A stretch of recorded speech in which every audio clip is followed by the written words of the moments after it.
Right now at 5, Freeman Health Systems hits pause on a scheduled change of leadership. And it is a bit colder this morning than it was at this time yesterday. However, we'll be a little warmer into the afternoon. A look at that forecast, get you out the doors coming up. Plus, Missouri's Attorney General pledges to enforce some laws restricting abortion. The 4 states' most watched news starts now. Well, good morning and welcome to the KOAM Morning News. It's 5 a.m. I'm Elise Snowy. I'm Chris Warner. It's now Tuesday, December the 3rd, and now that's 21 days. Yes. Until Christmas. I have to doing math by longhand here, all right? Math was never my strongest suit. Our oldest, she's in advanced math. Oh, wow. Okay, and then she asks for help occasionally, and I'm like, I don't even know what I'm looking at right in front of me, but I will certainly try to put some numbers together for you. But yeah, math was never a good thing for me. But the nice thing is it's going to be a little warmer.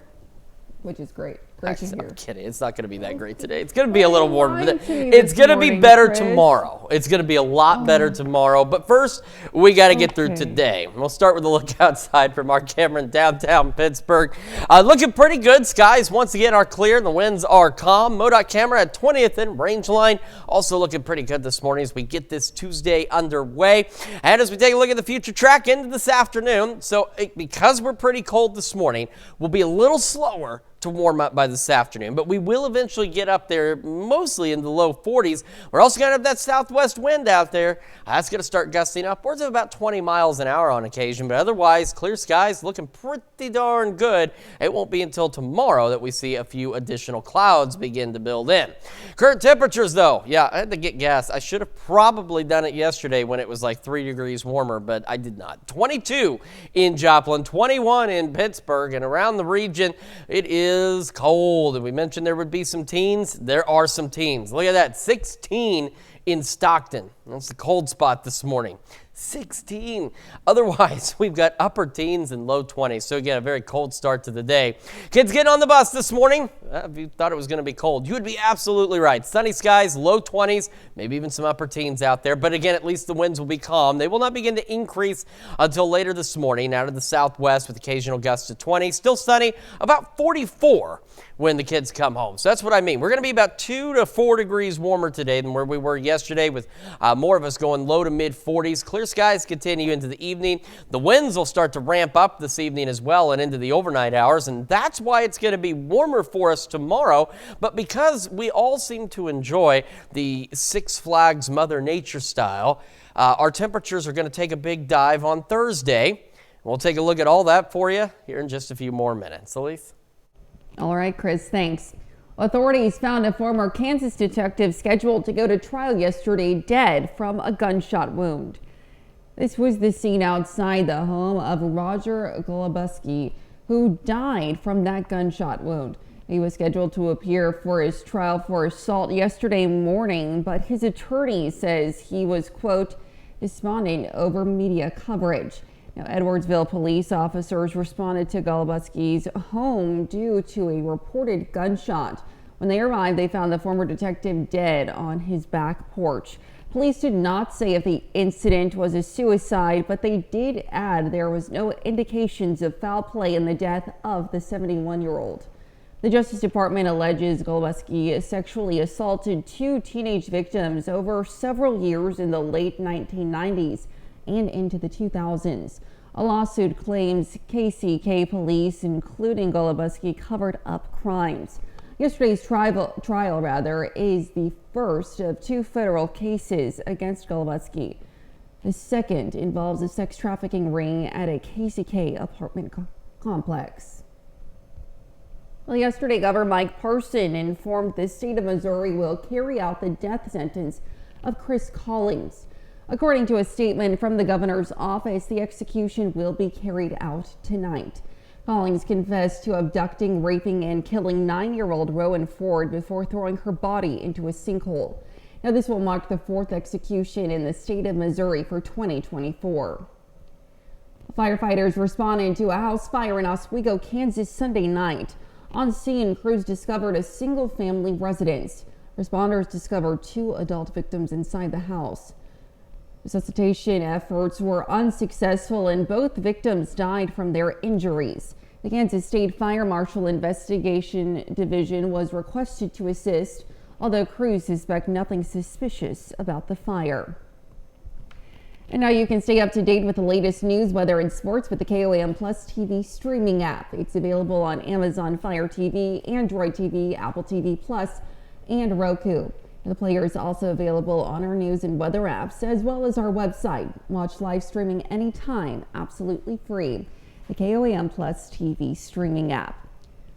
Well, Missouri's Attorney General pledges to enforce some laws restricting abortion despite a recently passed constitutional amendment expected to likely undo the state's near total ban on the procedure.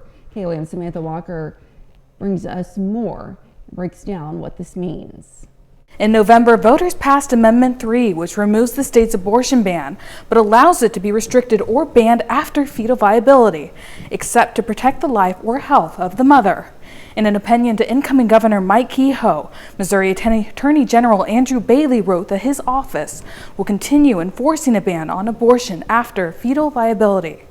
Missouri statutes define viability as that stage of fetal development when the life of the unborn child may be continued indefinitely outside the womb by natural or artificial life supportive systems. In his opinion, Bailey says that while statutes prohibiting abortion prior to viability will no longer be enforceable in their entirety, the state can and will enforce laws related to parental consent and cases where women or children have, quote, unlawfully been pressured to abort. Bailey says the 5 statutes in Missouri restricting abortion remain enforceable in circumstances where a parent has not consented to a minor obtaining an abortion. But he says this parental right does not allow for the pressuring of minor abortions. Bailey says, quote, nothing in Amendment 3 provides a right to pressure others to obtain an abortion. The right of parents to forbid minors from obtaining abortions should not be misunderstood to somehow imply a right to force abortions on minors. He says the same goes for adults coerced into abortion, specifically by abortion clinics and physicians.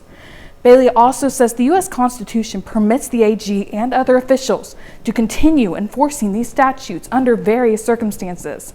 Bailey says, should Amendment 3 be changed or repealed in the future, that would automatically restore authority to the Attorney General and other officials to resume broader enforcement. He says the amendment does not remove these statutes from the books, so there would be no need to reenact them in the future. In the studio, Samantha Walker, KOAM News. Well, a change of plans for the incoming CEO of Freeman Health System. The man named to succeed Paula Baker as president and CEO will no longer be taking the job. Tom Keller, who is joining Freeman after serving as president and CEO of Ozarks Healthcare, was slated to start with Freeman the week of December 1st.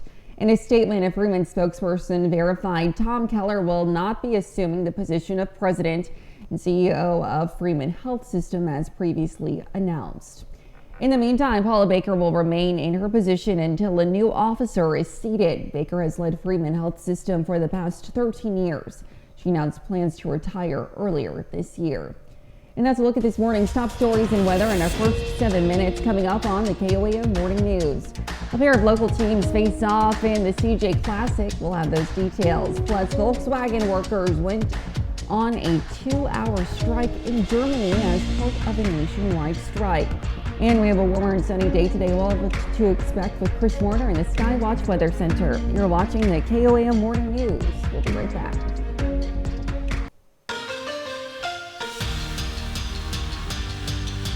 As high school basketball gets up and running around the 4 states, a handful of local teams each face each other in tournaments nearby. Last night, McDonald County faced Nevada. Round 1 of the CJ Classic began, and a couple of Big 8 conference opponents square off. Each team finished with a winning record a year ago.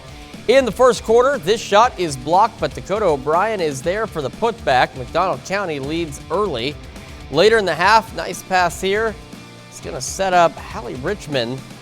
She led the team with 8 points for Nevada. A few possessions later, Dakota O'Brien goes back to work inside the paint. Tough bucket right here. She led her team with 19 points. So we head to the second quarter. This game is tied as Grace Anderson knocks down the three-pointer. Then Nevada never really looked back from that point on. We go to the second half. Get some good ball movement here as Kaylee Holcomb fires away and hits the three-pointer. Then a little later, Holcomb is open in the corner and she drains another. Nevada goes on to beat McDonald County. Lady Tigers win the game 32-25. Over to college hoops, the NEO men's college basketball team had a successful Thanksgiving weekend as the team won all three of their games in the Three Rivers Classic. Last night, NEO playing in their final scheduled home game of the 2024. Men's basketball team faces Tabor College Blue Jays. NEO wins with ease. Golden Norsemen win 119-57 over Tabor College. NEO will take a road trip to face State Fair Community College this Saturday. And the Pitt State football season came to an end when the team lost to the Harding Bison a week ago. Gorillas will now have to reload for next year as one player has officially announced his departure from the program. Pitt State tight end Will Huggins will not return with the Gorillas next season. Huggins is entering the transfer portal as a grad transfer. This year he was named first-team All-MIAA tight end. Huggins spent the previous 4 seasons playing with the University of Kansas before his arrival at Pitt State. He will enter the transfer portal with only 1 year of eligibility remaining. The Big Ten Conference announced it is fining both football teams from the University of Michigan and Ohio State after post-game fights broke out on the middle of the field following the game this past Saturday. The Big Ten says it violated their sportsmanship policy. Conference has issued a fine for each school in the amount of $100,000. Over to pro football, the Denver Broncos host the Cleveland Browns for Monday Night Football. The Broncos currently hold the last wild card spot in the AFC playoff picture. The Denver Broncos win this one 41-32. Still to come, we have some tips on how you can be safe while decorating this holiday season. No Clark Griswold stuff, guys. And it's going to be a little too cold to go out and decorate anyway, but we'll have another look at your forecast when we come back.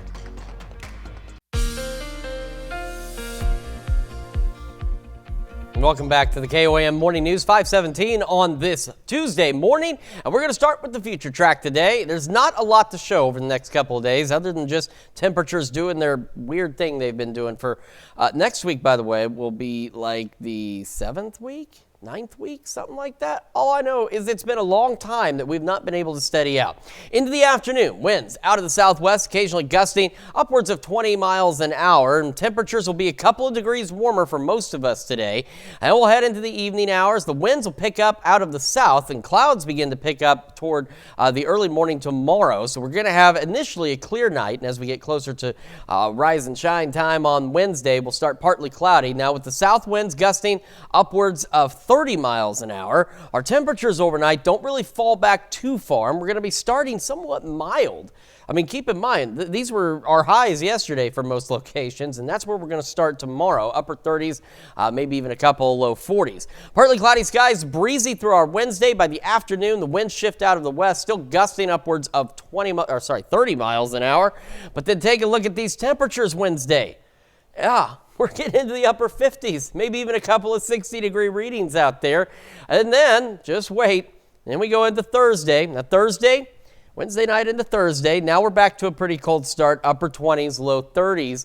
And on our Thursday, you're not seeing things. Temperatures really don't move much, and we're going to spend Thursday in the 30s. Now we may hit early highs at like 2 a.m. of like 40 degrees, but by the afternoon, look at this. We're sitting around freezing or just a little above in most locations because Mother Nature, for some reason, really, really likes roller coasters.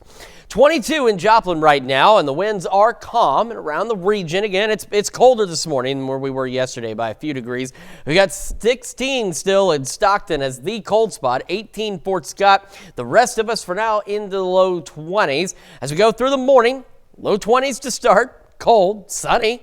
Sunny skies continue, mid-30s by 11 o'clock. So again, since we have a colder start, it takes us a little longer to warm up. But we will eventually make the low 40s for most of us today. And of course, we'll have those gusty southwest winds as we head into tonight. Clear skies continue. To see temperatures, the drop is a lot slower, and we'll eventually make it back into the mid-30s tonight with clear skies, gusty winds, clouds increasing towards sunrise tomorrow. Warmer, and here goes that roller coaster again. Upper 50s, mid-30s, low 50s, mid-50s, upper 50s, upper 40s, 40, 53.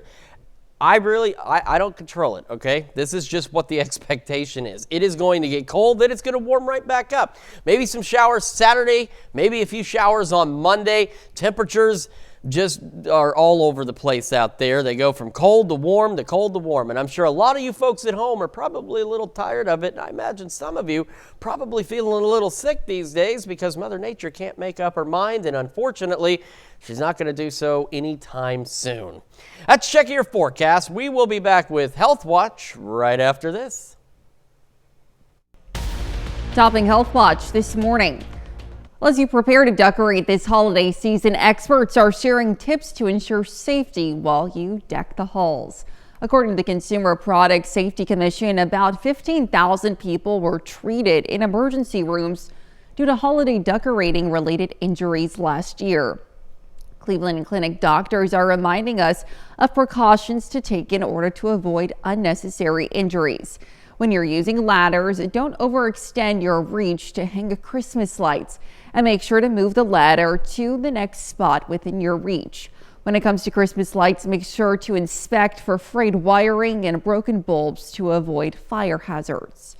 Well, drinking water is great for keeping your body hydrated, but a new study found other surprising health benefits. Researchers studied data from 18 randomized clinical trials and found even modest changes in water drinking habits could help with several health conditions, including weight gain. Now, 3 studies found that drinking at least 2 cups of water before meals could significantly boost weight loss in adults. Other analysis showed that increasing water intake could reduce stone reoccurrence by approximately 50%. Researchers also found drinking water could help alleviate migraines and urinary tract infections. Although the findings are preliminary, scientists say drinking a little more water daily could be a low-cost, low-risk health intervention. It's a common illness that's more likely to spread in the fall and winter. Pneumonia is an infection of the lungs and can range from mild to severe depending on a person's risk factors. Mandy Gaither explains who is at highest risk and what everyone can do to help prevent pneumonia from spreading as it gets colder.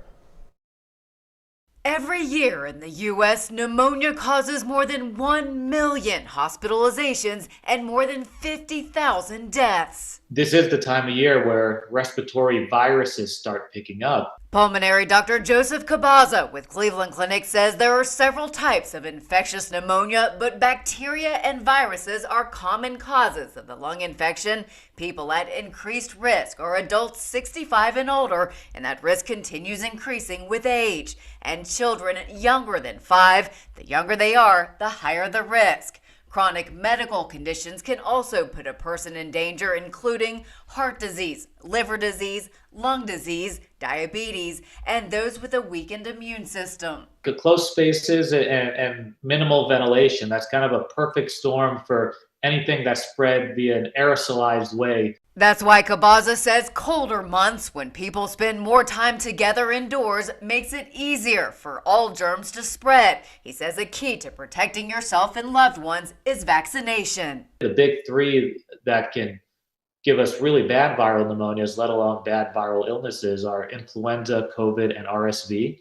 And there is one vaccine for the most common and deadliest kind of bacterial pneumonia, which is called streptococcal pneumonia. Cabaza says good hygiene practices can help slow the spread as well, including hand washing, not touching your face, and covering your mouth and nose when you cough or sneeze. For Health Minute, I'm Mandy Gaither. The CDC says common symptoms of pneumonia include chest pain when breathing or coughing, confusion, cough, fatigue, and fever or chills. That's a look at some of today's top health stories. You're watching the KOAM Morning News. Now we've got ourselves a cold start once again out there. It'll be a little warmer today, much warmer tomorrow, and then, it's going to get really cold again. We'll have the details in your forecast when we come back. Right now at 5:30, a mansion in Coffeyville, Kansas puts on its holiday best. And it definitely feels like the holidays out there. Another cold start across the area. It's a little warmer later today. We'll have a look at that forecast, get you out the door coming up. Plus, Freeman eligibility partners are working to help people in the community gain access to health care. The 4 states' most watched news starts now. Well, good morning and welcome to the KOAM Morning News. It's just coming up on 5:30. I'm Elise Snowy. And I'm Chris Warner. It is now Tuesday, December the 3rd. And so a moment ago, I thought Elise was hot. She was fanning herself. So I turned the air down 2 whole degrees and it went into Arctic blast And it mode. really did. It is freezing. In 5 minutes, it went 2 from degrees. comfortable to what in the world is. We might as well we just turned it back cut a up. hole in the wall. No. It might be warmer No, outside thank than you. it is in here right now. Well, No, thank you. Either way, and that's the other thing. Yeah, we This put our is- winter jackets on down here. This That's is why. probably one of the few places where you'll find the AC runs even in the winter. Yeah. Because the studio can get hot. Not hot right now, though, and not hot outside either. Let's take a look outside. Our camera downtown Pittsburgh. Does it look cold? No, not really. Looks okay, but I can assure you it is quite cold out there. MoDOT camera 20th and Rangeline, same situation. What you can't tell is these 2 folks here probably have the heat on because, well, it's pretty darn cold. On to the future track. Into this afternoon, clear skies. Winds will be out of the southwest, and they'll start gusting upwards of 20 miles an hour. Now, because we've got such a cold start now, it'll take just a little longer for us to warm up. We're looking at most of us making the low to mid 40s, but some of our southern counties, Veneta, Bartlesville, for example, could even make it into the upper 40s. And with the south winds increasing overnight tonight, temperatures very slow to fall. In fact, we may even reach our lows early this evening and then have temperatures kind of level off overnight, and we'll have a much warmer day tomorrow. We are sitting at 22 in Joplin, 21 in Pittsburgh this morning, and around the area temperatures look like this. Still pretty cold in Stockton, still technically the cold spot at 17, but now we've got some more teens. Fort Scott, Iola, and Yates Center. Everyone else, though, still holding on to the low 20s, at least as well as you can, because again, it is cold. Kids getting on the bus this morning. Grab that coat. We're talking low 20s, maybe still some upper teens, calm winds, sunny skies. Winds again increasing late this morning, gusting upwards of 20, about 44 when the bus brings the kids back home, and still sunny. And again, that's where our highs are headed. Low 40s, mid 40s out there, and again, maybe some upper 40s in our far southern counties, clear skies. Again, the winds pick up overnight tonight. We're going to be much warmer tomorrow, and then we're going to get really cold again. And we'll take a look at that full forecast and take you on this ride here in just a few more minutes. Elise? All right, thanks, Chris. Well, Freeman's eligibility partners are helping people in the community gain access to medical coverage under the Affordable Care Act. KOAM's Melissa Alexis has more. To alleviate some of that worry and stress on the individual is a big, large goal. Stressful is how the Freeman Eligibility Partners Coordinator describes the feeling of not having health coverage. When you have a medical emergency in your family or you become ill, that stress compounds trying to, how are you going to get the bills paid? To help, the Freeman Eligibility Partners in Joplin are assisting people in the community through the process of applying for the Affordable Care Act. They will help explain the plans in layman's terms and answer questions. United, Mo Health, and Healthy Blue are some of the MCO providers for the Medicaid. Gives them a full round of support while they're here with us, or if they just come in from the community and they're unsure and have some answers of where to get some assistance on those things. We become facilitators through the state with them and helping them reminders, our homeless population, trying to keep them with coverage. The winter's coming, illnesses come quickly. And help them navigate the provider that they choose and make sure that the prescriptions that they're taking are covered on those health plans. Clients don't have to use Freeman as their health care provider, and if you already have an ACA plan, The Freeman Eligibility Partners are still there to help people reevaluate and update their ACA plan. It's always good once a year to go and look at the application process, update your income. It could change your tax benefits. It could reduce your premiums. Reporting in Joplin, Melissa Alexis, KOAM News.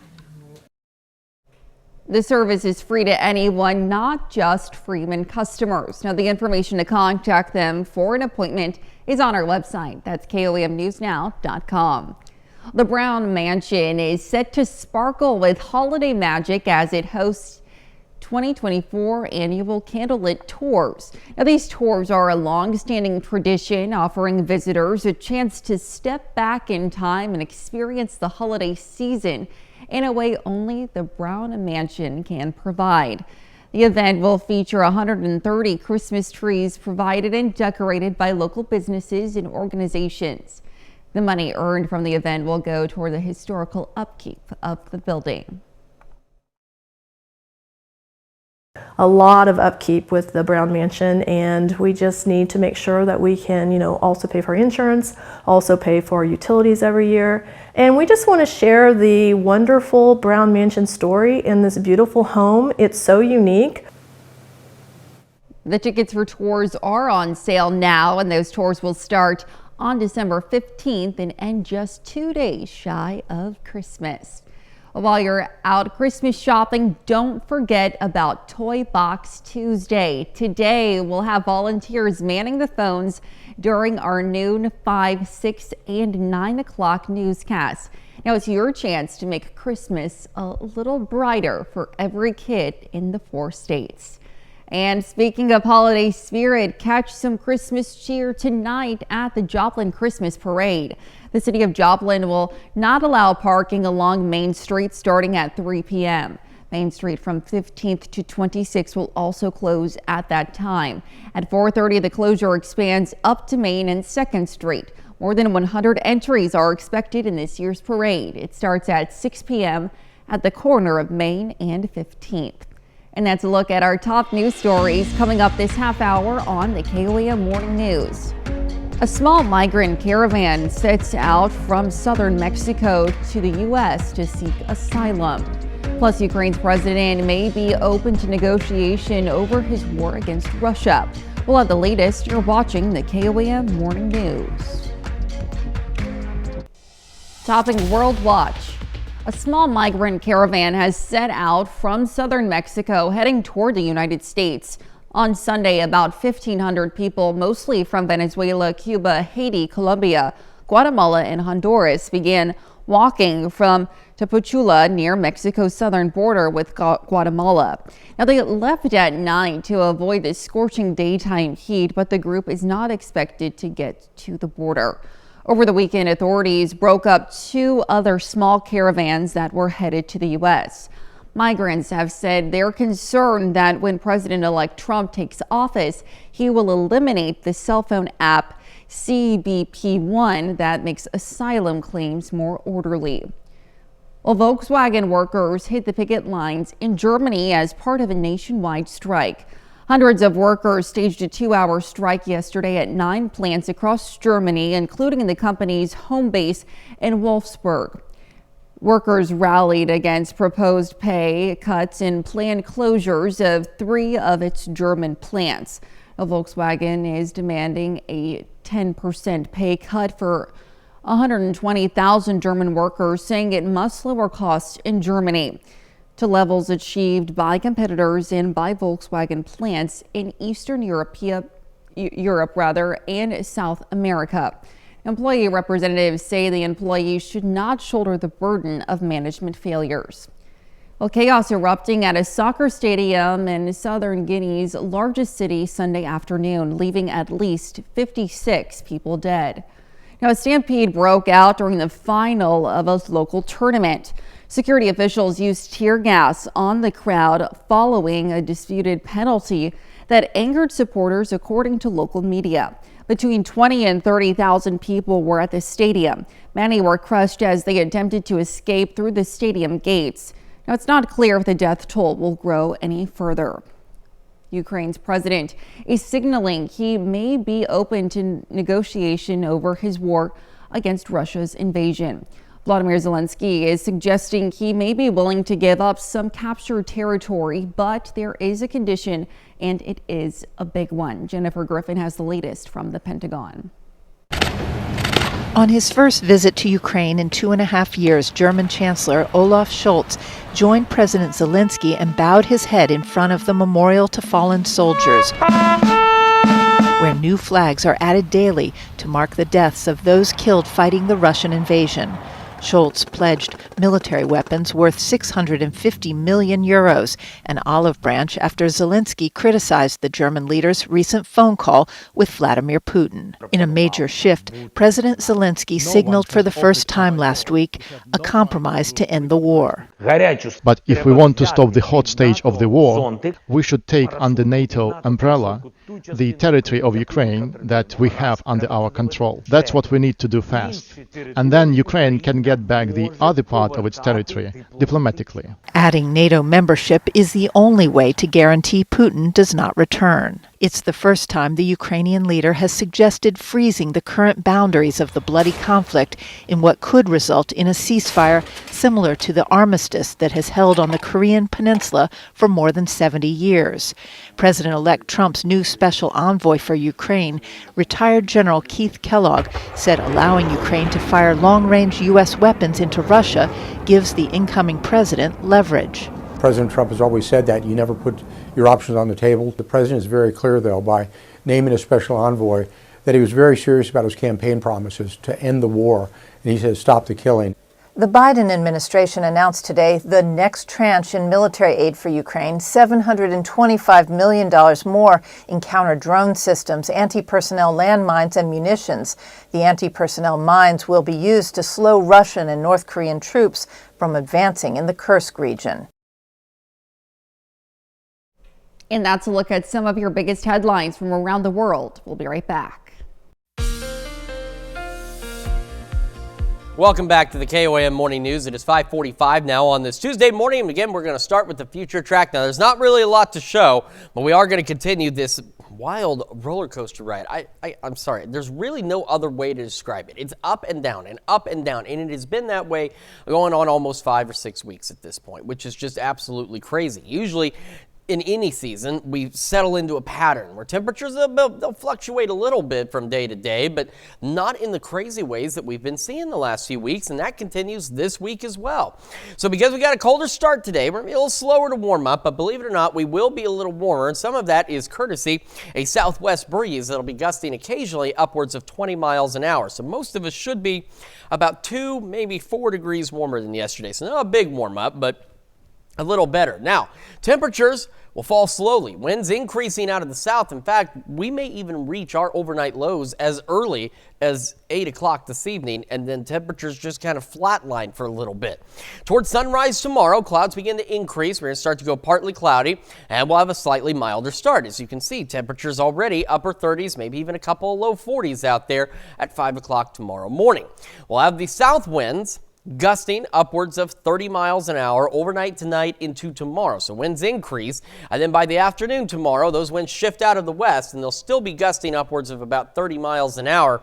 But as you can see, too, on Wednesday, temperatures much warmer. Now we're going to upper 50s, could even have a couple of low 60s in our southern counties for afternoon highs tomorrow. Now, if that's nice, which I think it is, it's not going to last. We go into Wednesday night. Now, see, by Wednesday evening, we're still hanging out in low 50s. And then temperatures start to dive overnight into Thursday. So now we go into Thursday. Now the wind is out of the north. And now it's brought in cold air once again. We're back into the upper 20s and low 30s to start our Thursday morning. By Thursday afternoon, take a look. Through the morning, initially, temperatures actually fall. So what we could see is something we saw about a week or so ago, where by Thursday we could hit highs for record-keeping purposes of around 40 degrees, but that's going to happen at about 1, 2 o'clock in the morning. Temperatures fall back through the 20s through the morning, then they'll come up just a little, and we're talking a very little. Most of us not making it much more above freezing out there, but of course some of our southern counties could be a little warmer by Thursday afternoon, but it is going to be very cold. So of course it's cold during the day. What happens overnight? It gets cold again as we go back into Thursday night into Friday, because again, we just can't seem seem to settle into a certain pattern of temperatures. Right now, it's 22 in Joplin. Winds are calm, so of course it feels like it's 22. And across the area, we've got some teens. Stockton now, not the cold spot. You're tied out there with Iola at 18. 19, Fort Scott and Yates Center. The rest of us, again, for the time being, hanging out in the low 20s. 22 to start, clear skies. Mid-30s by 11 o'clock this morning. And as mentioned, this roller coaster ride doesn't stop. Our highs today, low to mid-40s. Tomorrow, upper 50s. Then we're back down to the 30s by Thursday. Then we're back up Friday in the low 50s. We'll hang on to the 50s for at least Sunday, getting close to 60 again by Sunday. Got some slight shower chances Saturday and Monday. And then Sunday into Monday and Tuesday, temperatures drop once again. And then by Wednesday and Thursday, they start to come back up a bit, back into the low 50s. Let's check your forecast. We're back with more right after this. Well, this Thanksgiving was incredibly special for one California family. It was the first holiday since a 10-year-old boy was adopted by a woman who had been caring for him for years. Zach Fuentes has the story. 10-year-old Sadavion Brock has been excited about this Thanksgiving for a long time. I'm just looking forward to go see my family members and everybody else eat. That's because this Thanksgiving is unlike any he or his family have shared before. It's the first since he was adopted by his now mom, Priscilla Dixon. Priscilla first started caring for Sadavion when he was a baby, taking over care from his birth mother. You could take care of him for 6 months, but God wanted me to take care of him longer. Now, after all these years, Sadavion and Priscilla are officially a family. We all excited, you know what I mean? Because it was a long journey. And we were there when that journey came to a joyful end. Sadavion was adopted on National Adoption Day the week before Thanksgiving. Santa Clara County Family Court held a special celebration for families to make their adoptions official. We got to be there for Sadavion's ceremony, capturing the moment his adoption became official. I will treasure Sadavion. All the days of my life. All the days of my life. Sadavion and Priscilla were surrounded by family and friends in the courtroom. I had some of my friends, my sisters, my grandpas. I had my teacher, my nurse, my nannies. I have a lot of my family members here. Looking back, Priscilla says the joy she feels isn't just for her family, but all who were there on Adoption Day. I was just so happy for all those kids that did get adopted. I looked online all over the world, kids was getting adopted. So it was very exciting for me and Sadavion. More joy comes now, looking ahead to the rest of their lives from this Thanksgiving onward. How you feel about this all being official now and you having this first Thanksgiving? I just feel really happy about it, and yeah, I just feel really happy about it. This first Thanksgiving we all gonna love on Sadavion. Everybody gonna be talking, Sadavion, you in our family now. You in our family now. Sadavion, you really family, you know. Well, a happy holiday season to them all. Stick around. We'll be right back. Well, Santa's annual visit to boys and girls, both naughty and nice, along the rail network returns for the 82nd year. Since 1943, families living in Appalachian, Kentucky, Virginia, and Tennessee have looked forward to Santa's arrival via train every holiday season. Now, the Santa train brings presents and an abundance of joy to small towns across the 110-mile portion of the CSX rail line. And the Santa train gives away more than 15 tons of gifts every year. Many of the children who lined the tracks this year followed in their ancestors' footsteps, being the third, fourth, or even the fifth generation to take part in the tradition. And it follows Thanksgiving and comes out of Black Friday shopping and Cyber Monday. Today is Giving Tuesday. This is the day to give back, to help someone or some organization that needs help. Helps others in need, and there is so many ways you can do so. It could be through helping to hand out and pack food for your local pantry and food drives, perhaps donate winter coats for people who need them, or help the homeless by serving hot meals. You can also donate money to your favorite nonprofit. And of course, today's a great day to donate to our Toy Box Tuesday campaign that kicks off today at noon with our Toy Box Telethon, Tuesday Telethon. So make sure you call in Once we get going, we'll have the phone banks manned. We've already got some toys. We need a lot more to help make Christmas special for some families in our area. And it's already feeling a lot like Christmas. And then it'll stop, and then it'll feel a lot like Christmas again. Today, low 20s to start, mid 30s by 11 o'clock with those sunny skies. We'll have southwest winds gusting occasionally to 20 with sunny skies continuing. We'll be about 2 to 4 degrees warmer today than where we were yesterday as we go low 40s out there. Into the evening hours, the clear skies continue, but winds pick up out of the south, gusting upwards of 30. And it is very likely that we're going to hit our lows pretty early, and temperatures are going to kind of flatline. See how they start slowing down? We get that warm air coming in, down to 36 for our low, and only 37 by 10, so not a lot to go from there. Warmer tomorrow, still breezy, west winds gusting to 30, upper 50s. Then it gets really cold again Thursday. Then it warms back up Friday, maybe some showers Saturday, Monday, and temperatures again just kind of all over the place the next few days. That's checking your forecast. We're back with more after this.